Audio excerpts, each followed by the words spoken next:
I spent 10,000 hours studying the human body. This is what stuck with me. You are super cool. Your body makes about 330 billion cells every single day. So that means in those 10,000 hours that I was studying, your body created this many cells. That's a lot of cells. And I made this channel to show you what you've been missing. There will be information in this video that you do not want to miss. Stick around for the end because we're going to Hawaii. This channel is about unlocking the human machine that you live in. And you might be saying to yourself, why is this guy qualified to talk about the human body and machines at the same time? What's my secret? I studied machines. I graduated with a mechanical engineering degree. Exhibit A, self-charging portable scooter. Basically a Frankenstein of so many other parts, but it worked and we got a grade and it was really fun. I need to show you this. I will cherish this forever. And I'm a medical doctor. I graduated and started my family medicine residency this year. This channel is about the machine that you live in and learning more about it, learning to respect it, and learning to laugh at it and laugh with it. And really just to be genuinely blown away by it. So how about we launch with 7 super cool insights to your engineering. Number 1, let's talk about your iris. Your iris is incredibly unique. It's full of random patterns that aren't completely written into your DNA because they form through a chaotic process whenever you're in the womb. This is called morphogenesis. It's tiny tissue ripples that never repeat in the same way twice. This is a chaotic system in a mathematical sense. Think of any of the cool multiverse movies. Don't think of the silly multiverse movies. The cool ones. Everything, everywhere, all at once. Tiny differences can lead to huge outcomes. Butterfly effect. We have to go to number 2. Number 2, the acid in your stomach is strong enough to burn through skin. So it has to regrow every 2 to 7 days so that it doesn't actually just eat itself. It's basically like a kitchen that's remodeling itself while cooking dinner. Well, actually, it's more like a trash compactor. Well, it's more like an oven that's so powerful it should destroy itself, but it's regrowing itself to protect itself. Its pH range is usually from 1 to 2, and you have buckets of mucus. So that's really what's protecting your stomach initially. If that mucus is degraded and the other things that are helping out, then that's whenever you can develop ulcers. You need to be thankful for all that mucus. Mucus is good. Sometimes. All of these commercials are making mucus the bad guy. He's trying his hardest, or mucus is. Your body's trying its hardest producing the mucus. Mucus isn't living. Mucus is a product of living cells. So I should not personify mucus. I should personify the cells making the mucus. The cells are trying their hardest. Now the curious mind might be thinking, hey, what if that acid that Grant was talking about earlier gets on his skin and then you need to clot because he starts to bleed? Well, you have a SWAT team that's taking care of business. Number 3, whenever you get cut, platelets are the first responders, and they say, stop it. This exposes proteins called von Willebrand factor, and platelets stick onto this like Velcro, and that activates a big alert saying, I need help, we need a clot. And their friends come over, and they make a big platelet plug.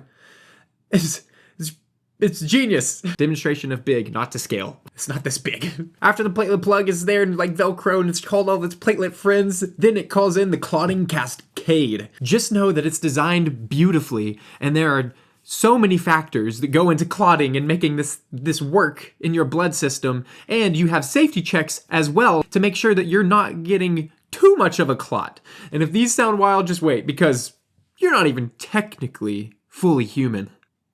You are a hotel. Cool thing number 4. You are a generous host. You actually host trillions of guests. And I mean microbes. And you actually have slightly more microbial cells than you do your actual cells. Look at that. Microbes, you. The majority of these microbes live in your intestines and mostly in the colon. Fun fact, they actually weigh 0.2 kilograms. Or 0.44 pounds for those who love red meat, football, and power tools. So, I don't know, maybe a bar of soap, somewhere around there. But these microbes, the good guys at least, are essential for your health. I mean, it makes sense if there's more of them than us in our body. Happy wife, happy life. We're like, happy microbes. Happy life, bros. That was pretty good. Put that on a shirt. The gut microbiota actually plays an essential role in your mood, of all things, your digestion, fighting infections, because the good bacteria fight the bad bacteria. It said, get out of here. Yeah, what do you think you're doing? I know that you want to know more about this, and I want to talk about it with you some more, but we have to go on to the next point. We'll talk about the other one in the future, all right? Oh, this one's cool. Number 5, you're cooler than Wolverine because your body's actually regenerating itself, but Wolverine is fictional. This is disgusting. You want to know how many skin cells you shed every single day? Hundreds of millions. You know all that dust that you've been complaining about? Yeah.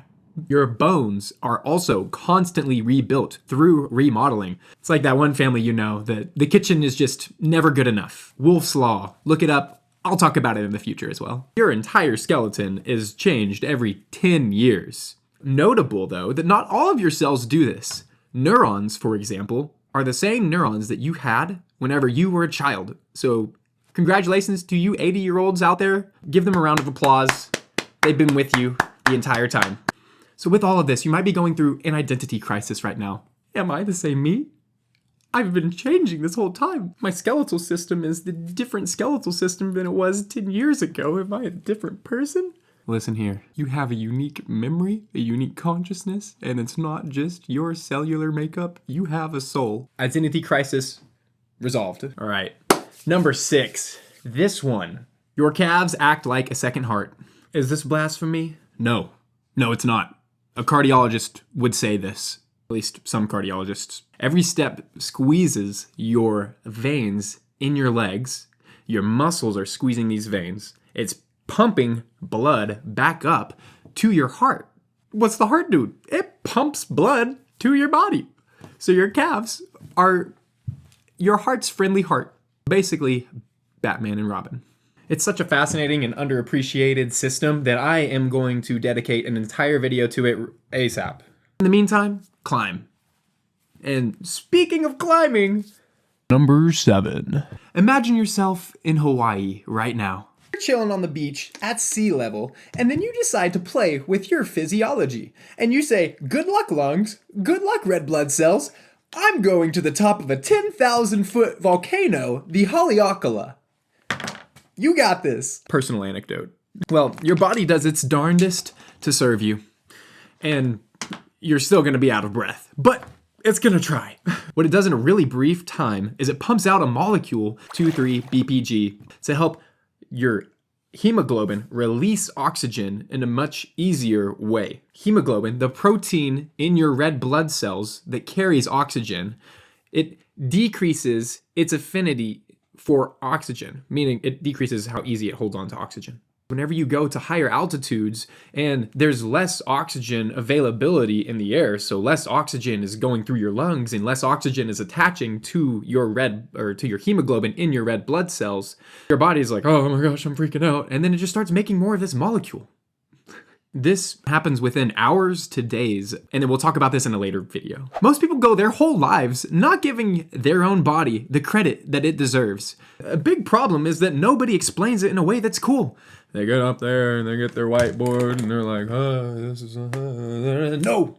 I'll get my whiteboard, but it's gonna be cool, all right? You are insanely well engineered. It's so much cooler when you know what's going on. So, palpate the subscribe button. Palpate means touch to examine in medical terminology. Comment the stuff that you want me to talk about, because I have a list, but I want to make that list longer with your help, because you're cool.